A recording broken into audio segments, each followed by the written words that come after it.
So here I'm going to review my forklift training audit plan.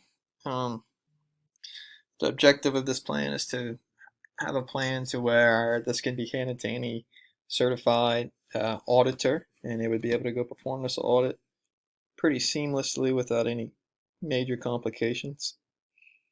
So the audit objectives here are to ensure that the training program being audited is in compliance with ANSI Z10 regulations of a training program. So this is, particular to section of training in the ANSI Z10 standards regulations. So it's not a very broad category. This is specified to just auditing a training, and in this particular case, forklift training. The audit criteria will be, as said before, ANSI Z10. This is section 5.2, which is the training section of the ANSI Z10 regulations. The scope of this audit will be to test the compliance of the training program in accordance with ANSI Z10. This will be to assess the competency of the trainer, the quality of material for training, and to evaluate the knowledge that the trainees receive from the training. As far as the quality of material, this can include everything from the actual presentation that they're presenting, the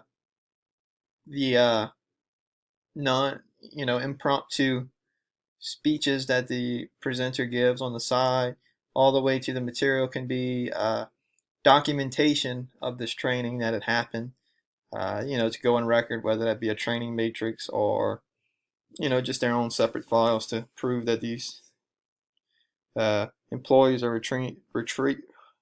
receiving the training. The dates and places this will happen on January 12th, 2021 at Bollinger Shipyards in Lockport, Louisiana. Bollinger Shipyards built various water vessels. They built some, I think they're pretty commonly known for the Coast Guard cutters. But besides the fact that you commonly use forklifts around their shops for easier transport of materials around the property, forklifts are a pretty common tool amongst different warehouses, shipyards, refineries, pretty much across all industries. Forklifts are used. The expected duration of this audit is expected to take a full 10-hour workday.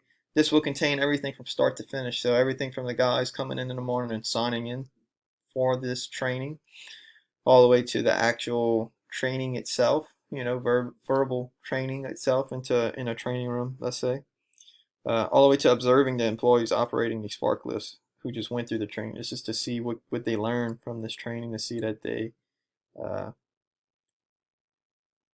actually got productive knowledge from it, and very that they use these forklifts safer and better and easier after they've went through this training. The roles and responsibilities of the audit team members. The audit team is expected to observe the forklift training and to formulate their own opinions that can be talked about and compared with other team members' opinions to reach a conclusion. So, if you have one audit member in there doing the audit, they could miss certain, let's say, components of this training that are required by ANSI Z10. Well, if you have, let's say in this case, 6 members, they can go ahead and compare what they've documented and the knowledge that they received from this training. They can go ahead and cross-reference amongst each other to see if they missed anything that's important or not, or to go across different documentations to see what they recorded from these trainings. Allocation of appropriate resources to critical areas of this audit. The resources used here will be some of the OSHA requirements, because they have to have these requirements into this training. OSHA regulations, and they have to be in compliance with OSHA, and also some criteria from ANSI Z10.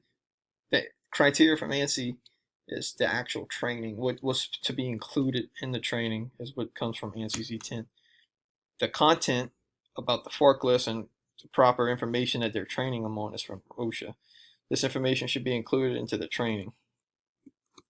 The identification of auditees, representative for the audit. The auditees will consist of a team of 6 members who have all been through training and certified to perform these audits. The working language of the audit. The audit will be verbally to the client, as well as a summary will be emailed to the HSC department at Bollinger Shipyards. Audit report topics. The topics will cover the quality of material and execution of the trainer and training, and the outcome of knowledge gained by the employees getting trained. So, as I said before, this can go through documentation of the training. This training has to be documented. The actual quality of the training itself, the material, and also what did these guys get from this training, the employees that were trained, what did they take away from this? Logistic arrangements. Logistic arrangements means we will assign multiple audit team members sitting in to gain opinions from the training. As we said before, this is so they can cross-reference what they've taken away from this training. Matter related to confidentiality. This audit must not be released to public. It must stay within the company and the audit team to ensure privacy.